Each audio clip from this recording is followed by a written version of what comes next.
सौभाग्य की बात है कि शेखपुरा के धरती पे आप अलग अलग जिले से आए हुए हैं। और जैसा कि आप लोगों को पता है, निर्वाचन आयोग ने जिस तरीके से आदेश जारी किया है, वो आदेश नहीं है, उसको तानाशाह फरमान मानता है। वो तानाशाह फरमान है कि हम सब वोटर है, यहाँ के बिहार के हैं, लोकसभा में, विधानसभा में चुनाव करते हैं, पंचायती में चुनाव होता है तो वोट करते हैं। और इसमें हमारे ही वोट से 3 बार प्रधानमंत्री बनते हैं मोदी जी। मुख्यमंत्री इतने लंबे कार्यकाल, इतने बार के बाद इतना लंबा कार्यकाल वो मुख्यमंत्री रहे।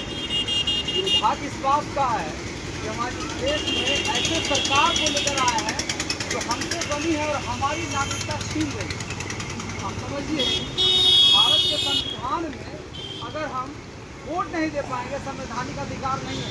भारत के संविधान अगर आप पढ़ते हैं तो आप भारत के संविधान को सबसे पहले प्रस्तावना पढ़िएगा। तो प्रस्तावना में राजनीतिक न्याय की बात की गई है। और राजनीतिक न्याय अगर हमसे छीनी जाती है तो हम वोट नहीं दे पाएंगे। तो सिर्फ यह वोट की बात नहीं है, अगर हम वोट नहीं देंगे तो बिल्कुल नागरिकता छीनी जाएगी। ये नागरिकता के लिए अंग्रेजों से हमारे पुरखों ने लड़ा, जेल गए, फांसी पे चढ़े, बहुत बड़ी कुर्बानी हुई है। और जब देश आज़ाद हुआ, हम कहते हैं आज़ाद देश में है, आज़ादी का मतलब यही है कि हम यहाँ के नागरिक हैं। ये नागरिकता छीन जाएगी तो आप सोचिए कि हम कहीं के नहीं रहेंगे, कोई कहीं के नहीं रहेंगे।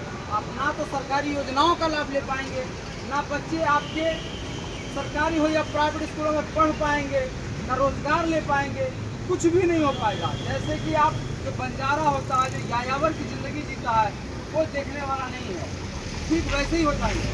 अब जिनके पास धन है, पैसा है, उनको लगेगा कि हम यहाँ के नागरिक नहीं हैं तो चलो विदेश में जाके रहते हैं। विदेश भी आप नहीं जा पाते हैं, आज पासपोर्ट बनेगा, वीज़ा बनेगा, डॉक्यूमेंट्स वहाँ भी लगेगा। तो ये जो 11 प्रमाण पत्र का मांग किए, उसमें आधार, ये हमारा सबसे बड़ा आधार है, आँखों का रेटिना है, थंब है, पूरा एक एक चीज़ लिया जाता है, उसको आप मान नहीं लिए निर्वाचन आयोग। अब सुप्रीम कोर्ट का लगातार 2 बार फटकार हुआ है, 28 तारीख को फिर सुनवाई है। लेकिन मेरा ये मानना है कि ये न्यायिक लड़ाई के साथ साथ लोकतांत्रिक लड़ाई हमें लड़ना चाहिए। तो शेखपुरा के धरती पे इसका संज्ञान जरूर है। आज हमारा 13वां दिन अनिश्चितकालीन आमरण अनशन है, मतलब कि भूख हड़ताल है, सिर्फ और सिर्फ सादा पानी। तो हम आप लोगों को ये भी बताना चाहते हैं कि आज विभिन्न जिलों से आप हमारे साथी हैं, कुछ गार्जियन हैं, भाई हैं, छोटे भाई भी हैं। इस लड़ाई को मिलकर लड़ना पड़ेगा। जिस उद्देश्य से आप सब यहाँ पे आए हैं, वो उद्देश्य तभी साकार हो पा रहा है क्योंकि आप यहाँ के नागरिक हैं। अगर आप नागरिक नहीं होते तो क्या आपके बच्चे एग्जाम देने के लिए आ पाते? क्या आते? क्या बताइए, नहीं आ पाते। तो इसकी बड़ी लड़ाई है।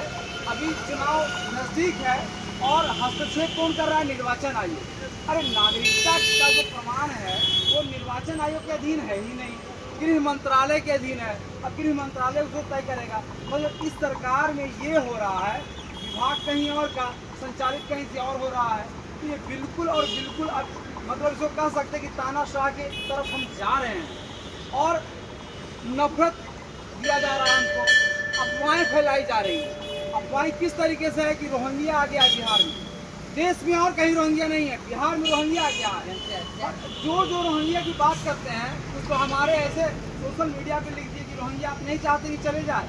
हम उनसे पूछते हैं कि भाई आप इतने रोहिंग्या की बात करते हैं, कोई एक रोहिंग्या का प्रमाण हमको दे दो। और अगर रोहिंग्या है तो क्या वो वोटर लिस्ट में है, वो हमें वोट कर रहा है? और अगर वोट कर रहा है तो गलती किसकी है? सवाल किस पे खड़ा होगा? 3 बार से सरकार प्रधानमंत्री का, वो तो कोई सीमा रेखा पार करके आया है। मैं गलत कह रहा हूँ भैया? तो ये आप समझिए कि एक लड़ाई, बड़ी लड़ाई है। अभी आप लोग शांति से बैठे हुए थे, लेकिन ये मेरा मानना है यहाँ पे शांति से बैठने की जरूरत नहीं है, लड़ने की जरूरत है। मैं भी पढ़ाई किया हूँ पटना विश्वविद्यालय से, ग्रेजुएशन, डबल पीजी और एलएलबी करके पटना हाईकोर्ट का वकील। लेकिन हम राजनीति कर रहे हैं इनके लिए। आज की ये जो लड़ाई है, कांग्रेस जो लड़ रही है, हमारा इतिहास भी था। कांग्रेस किसके लिए लड़ी? पूरे देश के लिए लड़ी। आज नागरिकता छीन जाएगा तो सभी का छीनेगा। उसमें से बीजेपी के भी कोई वोटर्स होंगे, जदयू के भी वोटर्स होंगे। तो ये चीज़ें हैं कि आम लोगों के लिए, सबके लिए लड़ाई जरूरी है। आप सबको इस विषय पर बातचीत करनी चाहिए, अपने लोगों को बताने की जरूरत है। ये सरकार बहुत ही क्रूर है, वोटर लिस्ट में नाम जोड़ने और हटाने के नाम पे, प्रमाण पत्र मांगने के नाम पे ये क्या कर रहा है कि हमारा नागरिकता छीन रहा है। छीन जाएगा तो हम कहीं के नहीं रहेंगे। ये हमारा देश, हम यहाँ के मालिक और हम यहाँ के कुछ भी नहीं रहेंगे। बस यही कहना था। शुक्रिया।